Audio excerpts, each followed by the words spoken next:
My name is Josh Houry, and I'm the Community Relations Coordinator here at the Saskatchewan SPCA. On behalf of the One Health Education Committee, welcome to today's webinar. I would also like to take a moment to acknowledge the land on which I live and work, and where I am today is Treaty 4 territory and homeland of the Métis. I would like to pay my respects to the ancestors of this land. A little bit of information on the One Health Education Committee. This committee was established to help improve the quality of life for animals and humans by providing education for animal welfare and human service professionals. Again, thank you for joining us for the second presentation in the Violence Link webinar series. This six-part series explores the complex relationship between animal abuse and violence towards people. And today's presentation will provide an overview of older adult abuse, including the factors that add complexity to abuse within this demographic. You might hear my cat bringing greetings as well. And we encourage you to ask your questions using the Q&A feature at the bottom of your screen. Again, if you hover your mouse down along the bottom of your screen, a little menu button will pop up, or menu bar, and you will see the Q&A option there. Feel free to pop your questions into the Q&A feature, and we will actually answer the questions as they are submitted. Holly has agreed to pause the presentation and take questions, but we will also save time for questions at the end of the webinar as well. And if you prefer to ask your questions verbally, feel free to use the raise hand feature, and we can set things up so that you can ask your question to Holly verbally. You just need access to a microphone. Next, I would like to introduce today's speaker. So today's presenter is Holly Schick. Holly is the Executive Director at the Saskatchewan Seniors Mechanism, also known as SSM, a position she has held for 11 years. Holly works with the SSM's 18 member organizations with a collective membership of approximately 100,000 older adults to identify and address issues of concern to all older adults in Saskatchewan. Holly, thank you for joining us today, and I will turn things over to you. Okay, thank you. It's good to be here. And I am just going to do the screen share. Sounds good. There we go. Perfect. Okay. Well, as I say, it's good to be here with you today. First thing I want you to think about, what is an older adult? And there is no easy definition for it. Sometimes we refer to older adults as seniors, sometimes as elders. Sometimes we use the term older adults. We're finding that a lot of older adults these days prefer the term older adults to seniors. Somehow seniors has become less popular as a label for an older adult age group. But at what point do you start to be an older adult?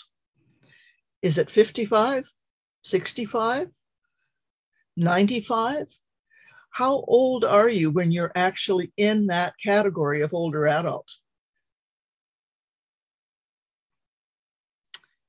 In Saskatchewan, according to the 2021 census, 17.5% of Saskatchewan residents are over 65 years of age.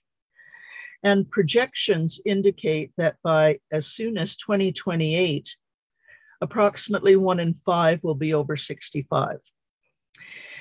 And that means that out of that population of, according to the 2021 census, 1,132,505 people, that there are going to be in excess of 200,000 people in Saskatchewan who are 65 years of age and older.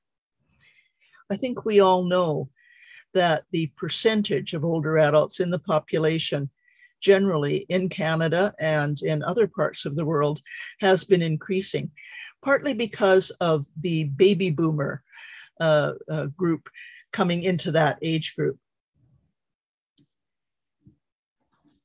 The Public Health Agency of Canada has determined that somewhere between 4 and 10% of older adults actually experience abuse.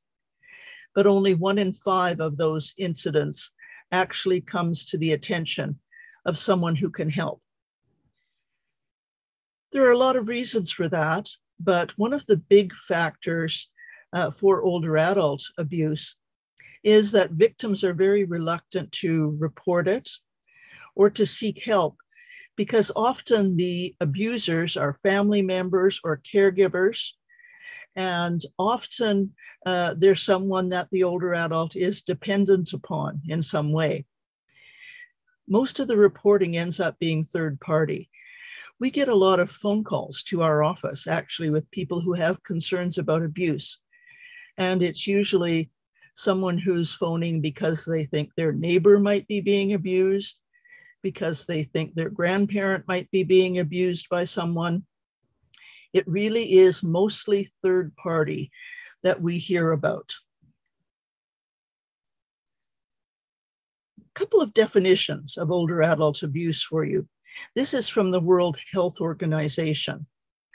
And they define older adult abuse as a single or repeated act or lack of appropriate action occurring within any relationship where there is an expectation of trust, which causes harm or distress to an older person.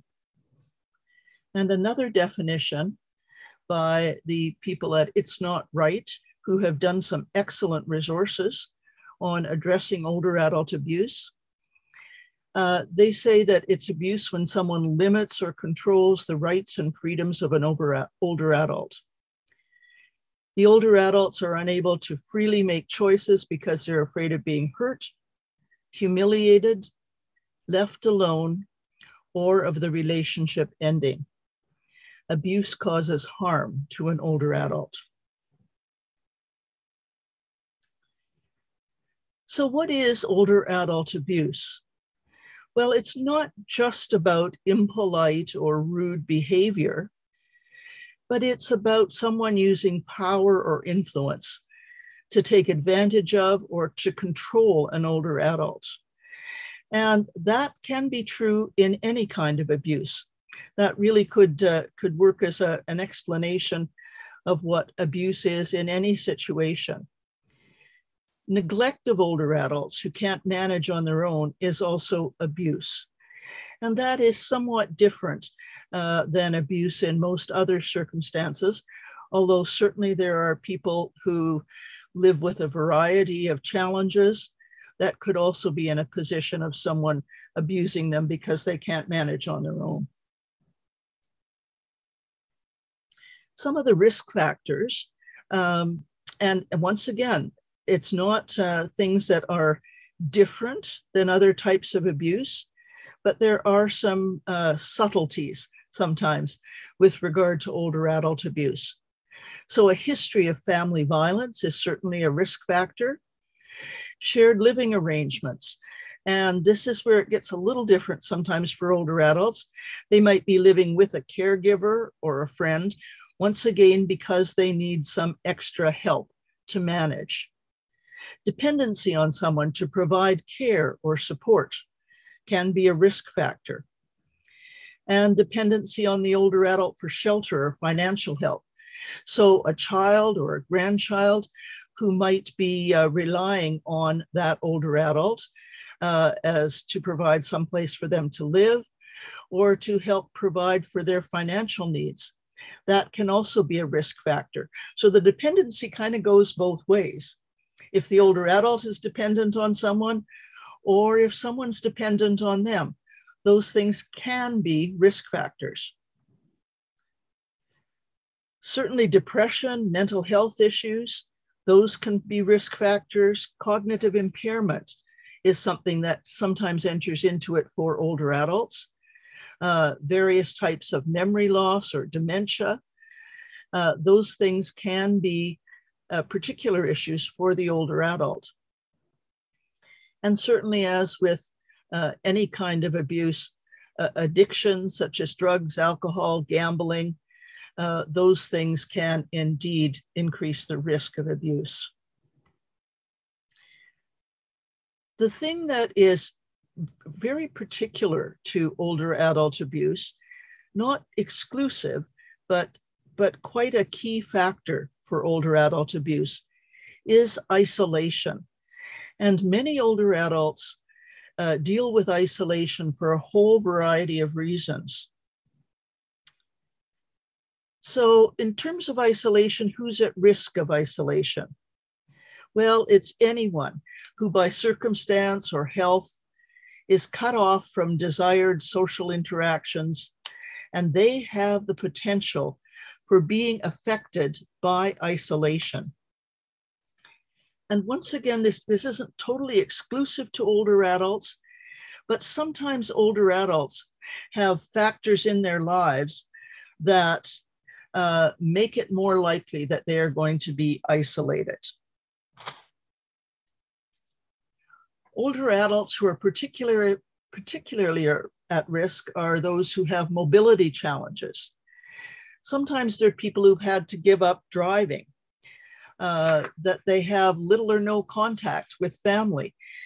Sometimes you're in a situation, and more so now than ever before, I think in the past, where family members live at a distance.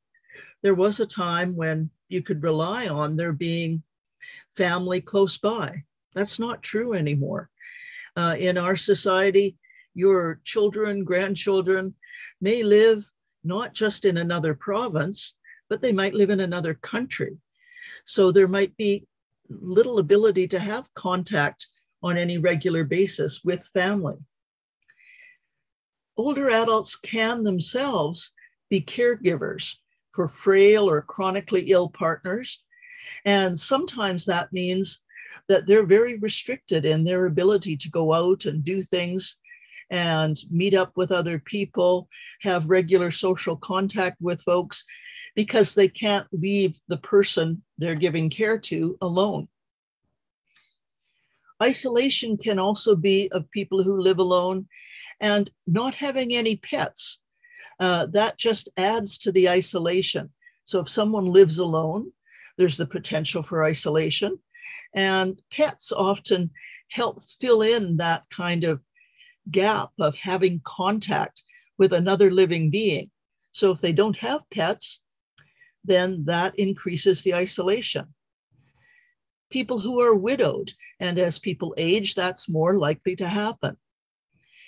Farm dwellers can be more at risk of isolation.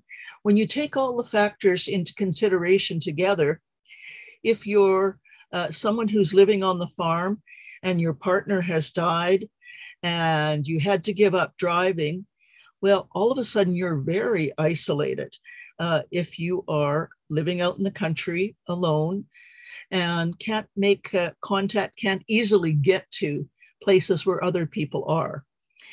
And certainly older adults are often more likely to have declining physical or mental health. When it comes to older adults, the abusers are most often family members, adult children or grandchildren, for instance, or they might be other relatives, friends, or neighbors. And some of this isn't that much different than abuse for other age groups or other groups of people. But it's just more common, I think, with older adults that it might be children or grandchildren that are the abusers. Paid or unpaid caregivers. Often if older adults need some extra assistance or care, they've got people coming into their home to do that, or perhaps they live in a congregate living situation where people are providing care on a regular basis for them. And those caregivers can sometimes be abusers. Certainly landlords, financial advisors, really anybody who's in a position of power, trust, or authority can be an abuser. And certainly when a spouse is abusive, it's called domestic violence or intimate partner violence. And that's true whether you're talking about older adults or some other age group.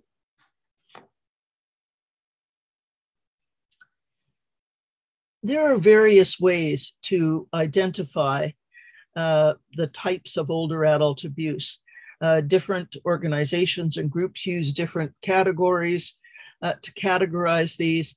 The ones that I'm going to talk about here, the way I've chosen to do this, is financial, psychological, violation of rights and freedoms, physical abuse, and neglect.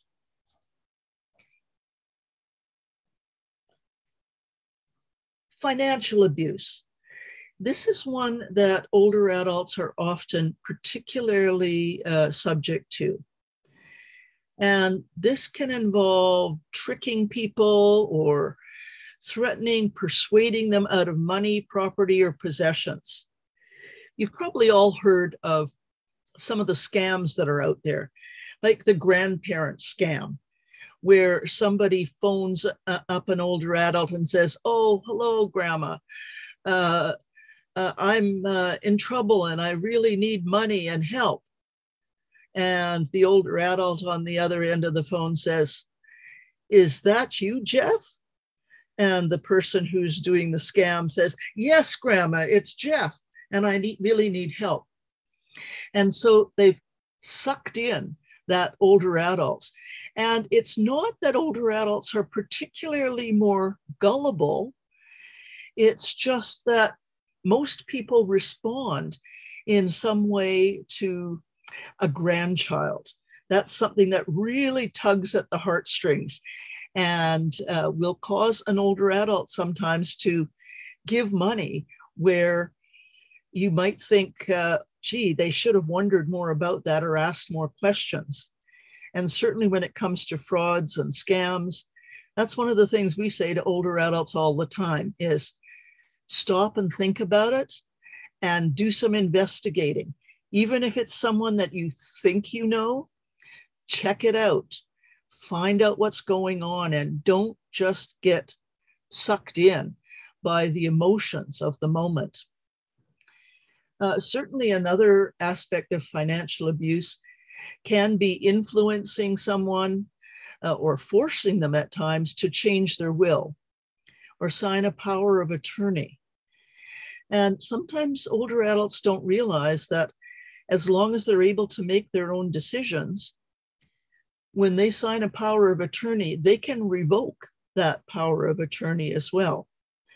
And there are legal means that you can go through to have a power of attorney revoked if the person isn't able to make their own decisions.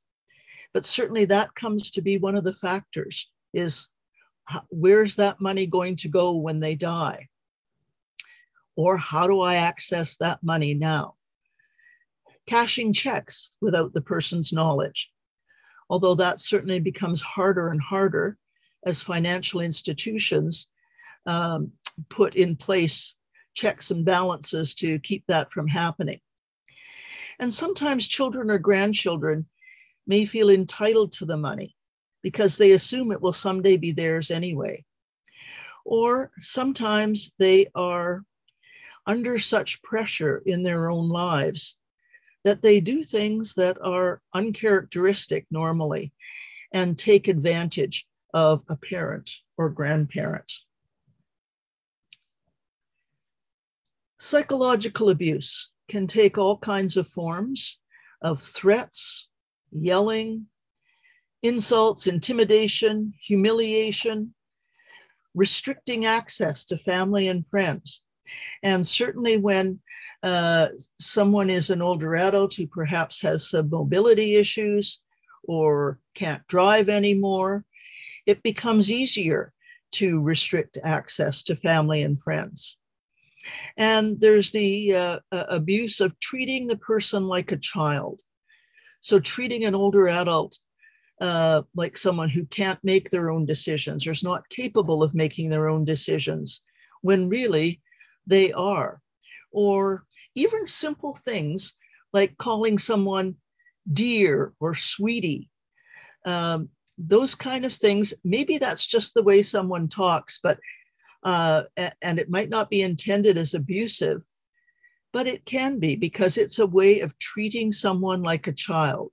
So it depends on the situation, but those kinds of things can can indeed be abusive and help to keep a person in a position where they feel that they don't have power.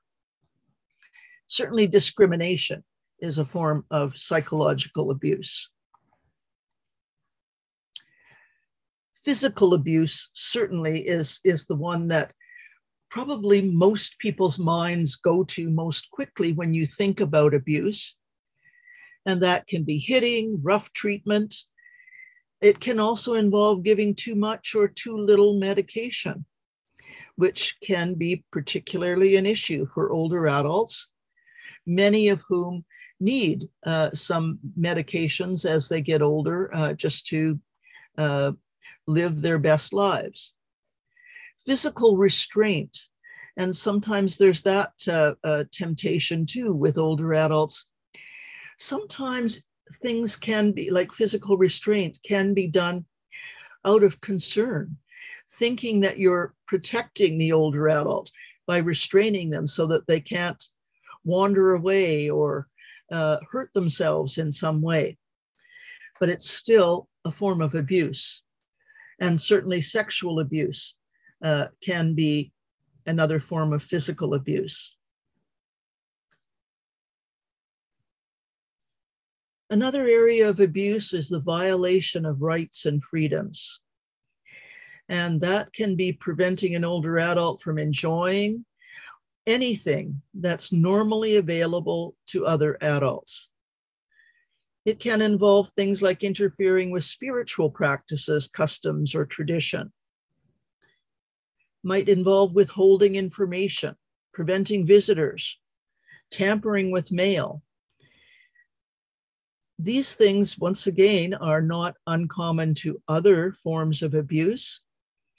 But the last one, keeping someone in a hospital or institution without a legitimate reason, is something that probably is more likely to occur with older adults because sometimes families think they're protecting the older adult by making sure that they have them in a care home somewhere. They really pressure people, an older adult, to go into some kind of a care facility because their family are concerned about them.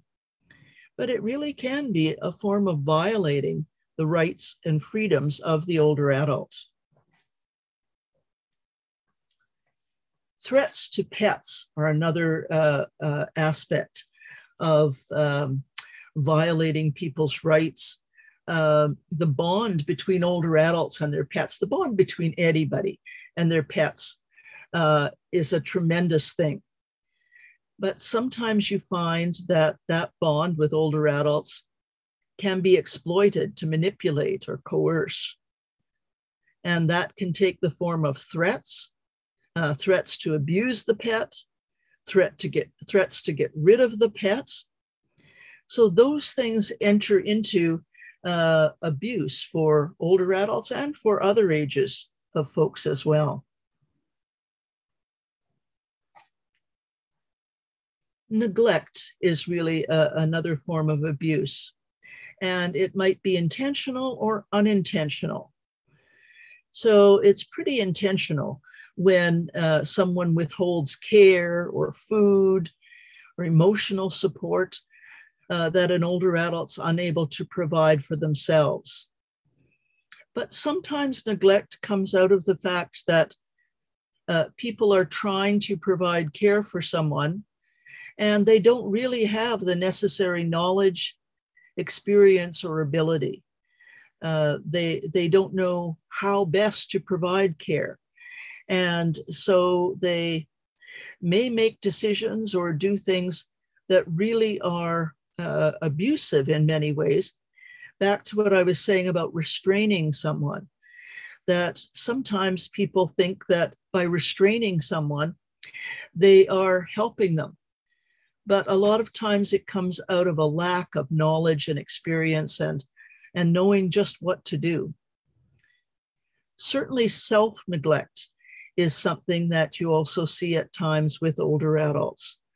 They become less interested And I'm talking about usually significantly older adults who become less interested in caring for themselves or cooking for themselves. They tend to, if they are experiencing depression or mental health issues, might start to neglect themselves, and they might start to neglect their home and their pets as well.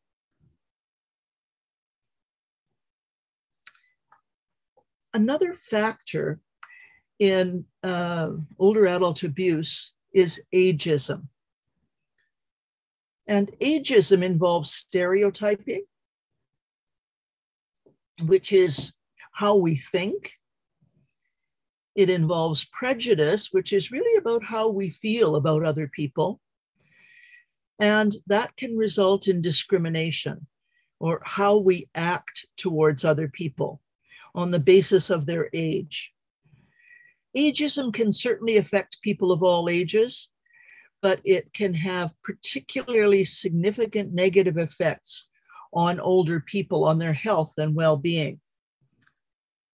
Sometimes we make decisions for older adults out of that stereotyping and prejudice, and we're making decisions that we might even think are good decisions and helpful decisions, but they really are very ageist and can actually be abusive. So think about the pandemic that we are hopefully coming to the end of. Think about long-term care homes and what happened there. They locked down the long-term care homes, didn't allow visitors in, didn't allow people to go out, kept people in their own rooms. And they did that out of concern and care to protect people's physical well-being. But I think the question has to be asked, was that the right decision? Because people suffered. Their mental health suffered, their physical health deteriorated in many cases because they lost contact with the people that were important in their lives. It was very sad seeing the people looking through the windows in the care home and kind of waving at their family, or people looking in the windows of the care home and the older adult there not even really recognizing them anymore. Sometimes those older adults, many times those older adults would have been quite capable of making their own decisions. And if you asked them, they might have made other choices and made other decisions. The other thing that happened in the lockdown of the care homes and the kind of ageism that underlies that is that many of the friends and family who came to visit folks in care homes were actually helping to provide care. They were not only socially interacting with folks, but they actually helped in the day-to-day care for those folks. And that was lost too. So when you think about those lockdowns, was it a form of protection or a form of abuse? And it's a very gray area, and you could interpret that in many ways. So what can you do? What can I do? What can we all do to help address the issues of older adult abuse? Well, we can educate ourselves about risk factors and warning signs. We can help to raise community awareness. Neighbors and friends and family can make a positive difference. It's important to remember that we don't have to necessarily fix the problem, that often there isn't an easy answer because it's a very complex situation and a complex set of problems. But to know some of the warning signs is very important. As with any kind of abuse, if an older adult says they're being abused, believe them. Some warning signs might be big and disturbing, like physical injuries, but others might be harder to read, like anxiety or someone who becomes more withdrawn or stops visiting with friends. Obviously, visible injuries could be a warning sign. Anything that's a change in behavior or the way the person interacts with others. Changes in living arrangements and financial situations. And certainly signs of neglect could be there and be a warning sign. Looking at behavior of others who are interacting with the older adult. Things that could be seen to be abusive behavior could be controlling behavior, obviously not allowing decisions and choices. So being able to see that someone's ability to make their own choices is being restricted. Isolation from family and friends. Disregarding someone's privacy. Locks on the outside of a bedroom door.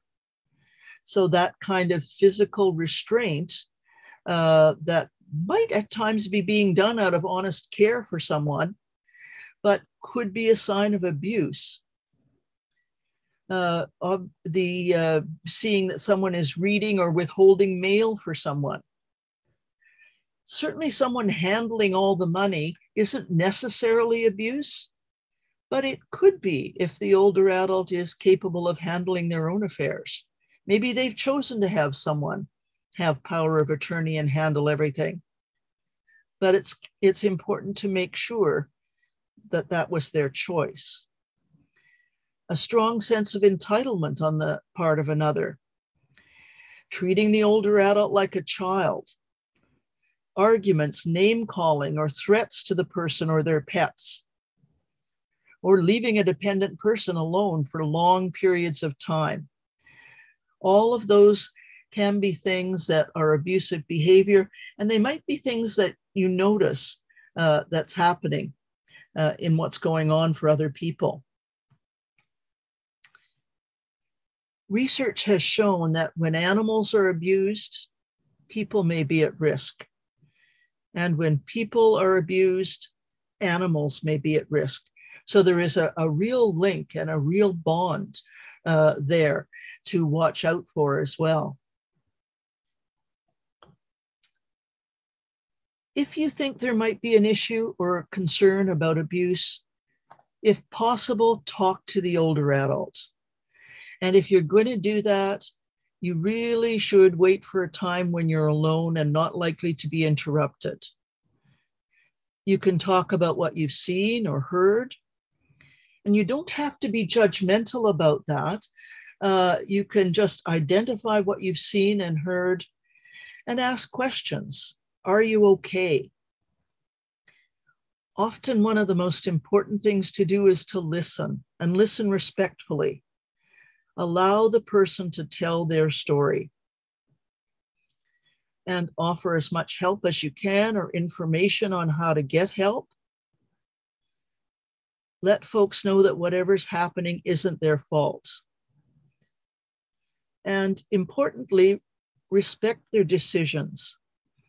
We're talking about adults, and sometimes an older adult might make a decision that we might not think is the best decision for them. But as long as they're able to make that decision, that needs to be respected. In terms of information and help, the usual kinds of things apply for older adults. Call 911 if it's immediate danger. If there's criminal activity going on, call the police. And there are a list of some other possibilities as well.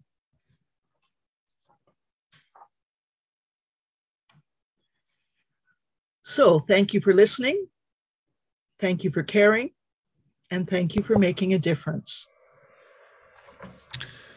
And thank you, Holly, for sharing that information with us. That was very informative.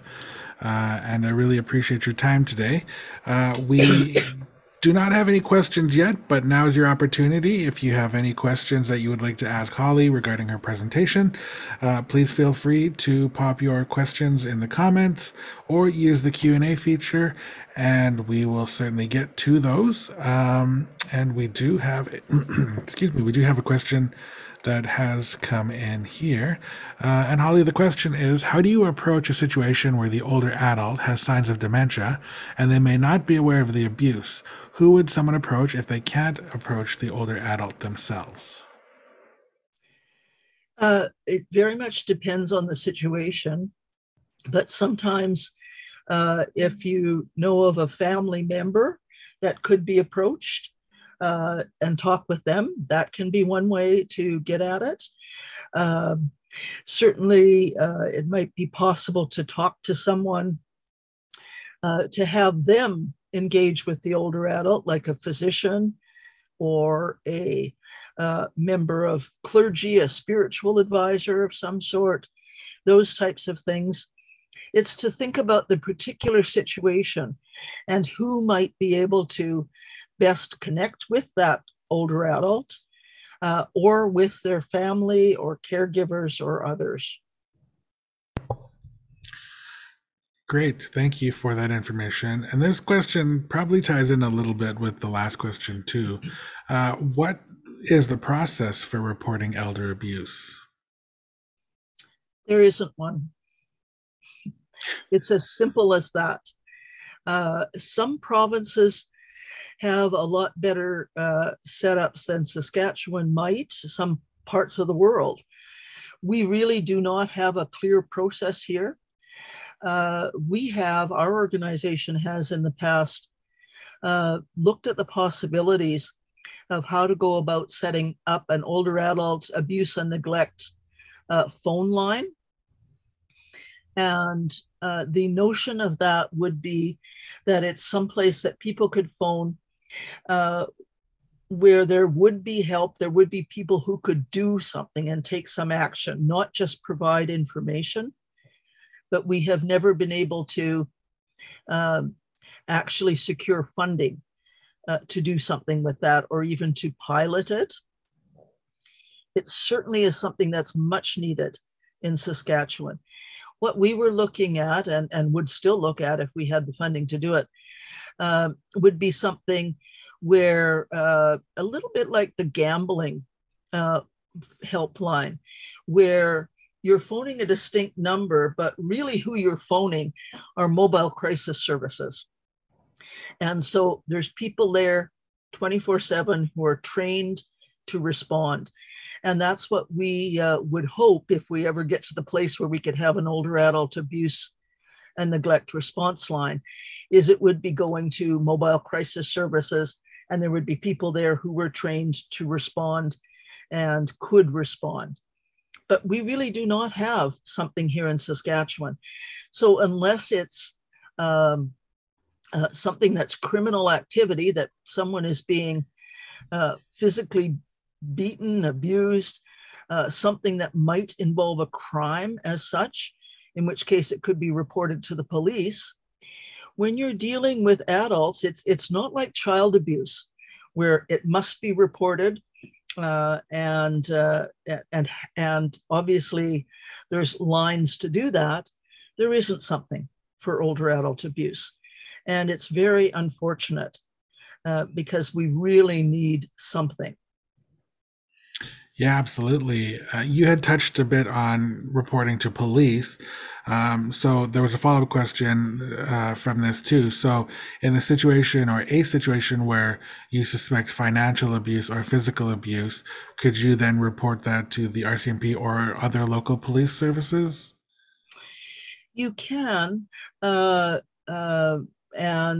certainly that's possible.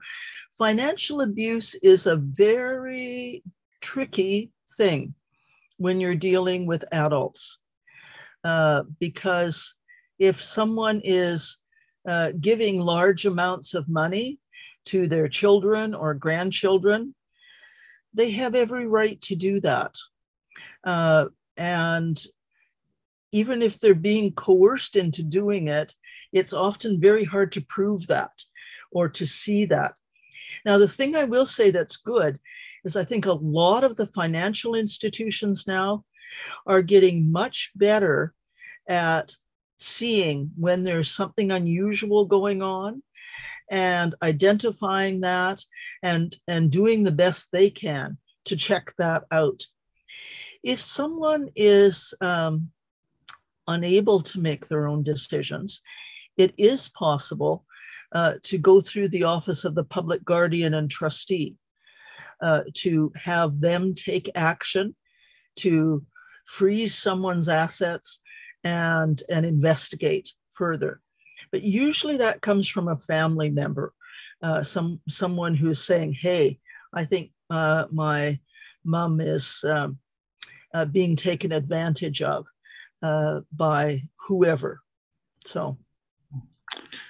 Very good information. Thank you, Holly. Another question that we have here, are there specific resources or places that we can direct an older adult to for receiving support? So you had a list there, Yeah. but I'm assuming if somebody wanted a bit more information, SSM might be able to help out? They could. Certainly, we're encouraging people for a variety of kinds of information to go to Sask 211, and certainly they have some information.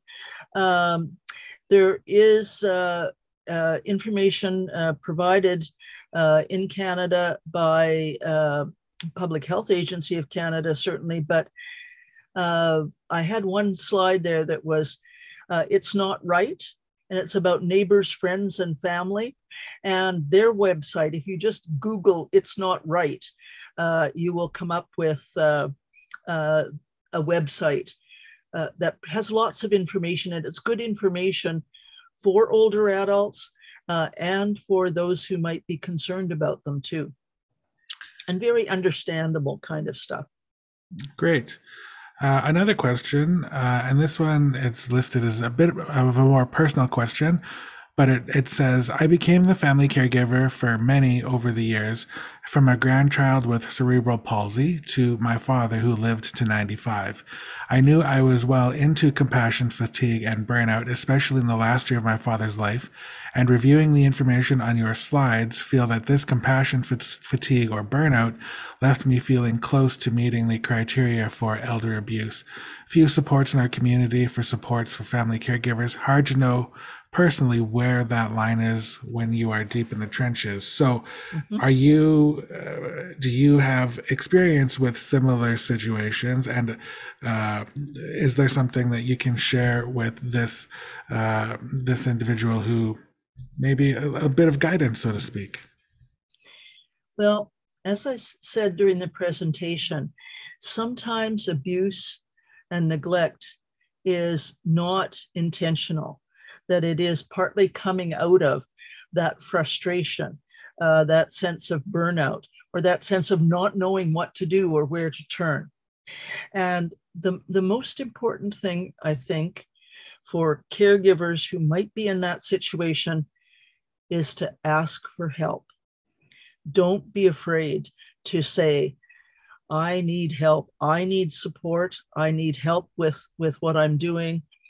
And that help, there's no clear specific place for that to come from, but even just letting other people know how you're feeling, if you have someone you can talk to, sometimes helps a lot and goes a long way to helping to relieve some of that burnout. So don't be afraid to ask for help. Don't be afraid to admit that this is caregiving is hard work, because it is.